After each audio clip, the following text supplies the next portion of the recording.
Almatti project ఎత్తుపెంపు Telangana రాష్ట్రానికి మరణ శాసనమని BRS working president KTR అన్నారు. దక్షిణ తెలంగాణను ఎడారిగా మార్చే కుట్ర జరుగుతోందని మండిపడ్డారు.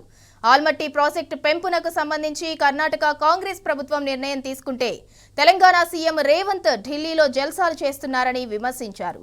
ఒకవేళ ఆల్మట్టి ఎత్తు పెంచితే కృష్ణా జలాల్లో తెలంగాణ శాశ్వతంగా హక్కు కోల్పోయే ప్రమాదం ఉందన్నారు. ఆల్మట్టి ప్రాజెక్టు ఎత్తు పెంపునకు సంబంధించి సుప్రీంకోర్టులో కేసు ఉండగా కర్ణాటక భూసేకరణ కోసం నిర్ణయం తీసుకోవటం ఏంటని ప్రశ్నించారు. కర్ణాటక సర్కార్ దూకుడు చర్యపై మహారాష్ట్ర ప్రభుత్వం స్పందించిందని కేటీఆర్ గుర్తు చేశారు. కానీ సీఎం రేవంత్ చలనం లేకుండా ఉన్నారని మండిపడ్డారు.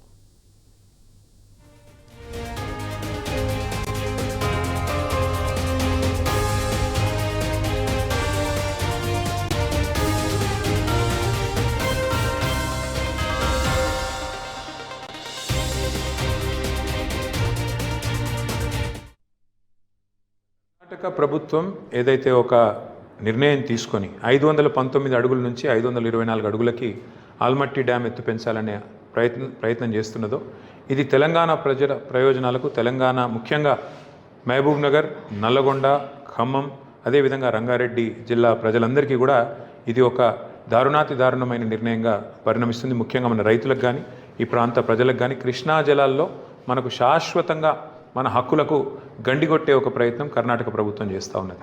ఇక్కడ వాస్తవం ఏంటి అంటే 70,000 కోట్ల రూపాయలు కేవలం ఒక భూసేకరణ కోసమే కర్ణాటక ప్రభుత్వం మరి ఆల్మట్టి డ్యామ్ ఎత్తు పెంచడానికి నిర్ణయం తీసుకొని 70,000 కోట్ల రూపాయలు ఏదైతే కేటాయించిందో దీనివల్ల శాశ్వతంగా తెలంగాణలో ఒక చుక్క కృష్ణా నీళ్ళు కూడా మనకు అందకుండా పోతుంది. ఇవాళ కర్ణాటకలో ఉన్నది కాంగ్రెస్ ప్రభుత్వం, తెలంగాణలో ఉన్నది కాంగ్రెస్ ప్రభుత్వం. కానీ ఇప్పటి వరకు మన తెలంగాణ ప్రభుత్వానికి కనీసం సోయి కూడా లేదు, ఆలోచన కూడా లేదు. దున్నపోతు మీద వానపడ్డట్టు రేవంత్ రెడ్డి గారు ఇవాళ ఎక్కడనో ఢిల్లీలో జల్సాలు చేస్తూ ఇక్కడ కనీసం తెలంగాణ ప్రాంత రైతాంగానికి సంబంధించిన ఇంత ముఖ్యమైన సమస్య విషయంలో స్పందించడం లేదు. పాలమూరు బిడ్డగా చెప్పుకునే రేవంత్ రెడ్డి గారు మరి కేసీఆర్ గారి గవర్నమెంట్లో కట్టిన పాలమూరు రంగారెడ్డి ఎత్తిపోతల పథకం దాదాపు 90% పూర్తయింది. ఇవాళ అక్కడ నీళ్లు లేకపోతే, పైనుంచి నీళ్లు రాకపోతే మనకి ఎక్కడి నుంచి ఆ పాలమూరు రంగారెడ్డి ఎత్తిపోతల పథకం ఫలవంతమవుతుంది? మీరు గొప్పగా పెట్టుకున్న నారాయణపేట కొడంగల్ ఎత్తిపోతల పథకంలో కూడా జూరాలకే నీరు రాకపోతే మీకు ఎక్కడి నుంచి నీళ్ళు వస్తాయి?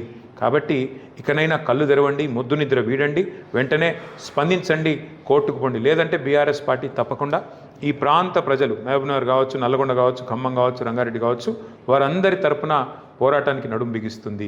అట్లాగే ఇవాళ తెలంగాణలోని మా అన్నదమ్ములతో కూడా నా విజ్ఞప్తి, నా ప్రార్థన, ఒక్క ప్రాజెక్టు ఆల్మట్టి దానిలో 5 ఫీట్ల ఎత్తు పెంచితే ఇవాళ 70,000 కోట్ల ఖర్చు వస్తుందని చెప్పి కర్ణాటకలోని కాంగ్రెస్ ప్రభుత్వం చెప్తున్నది.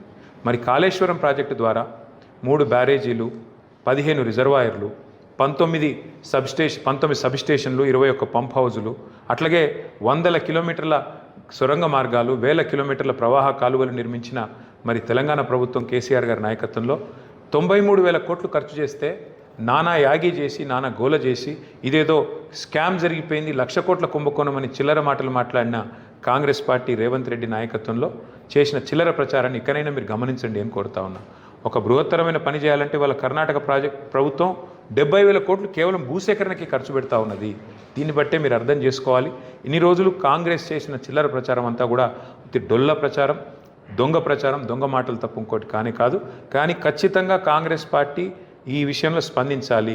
రాహుల్ గాంధీ స్పందించాలి, రేవంత్ రెడ్డి స్పందించాలి. వెంటనే మేల్కొని ఇక్కడ మరి వారు స్పందించి కర్ణాటకను ఆపకపోతే న్యాయ పోరాటము తప్పదు, ప్రజా పోరాటము తప్పదు. దానికి బీఆర్ఎస్ పార్టీ నాయకత్వం వహిస్తుందని చెప్పి మళ్ళొకసారి నేను విజ్ఞప్తి చేస్తాను.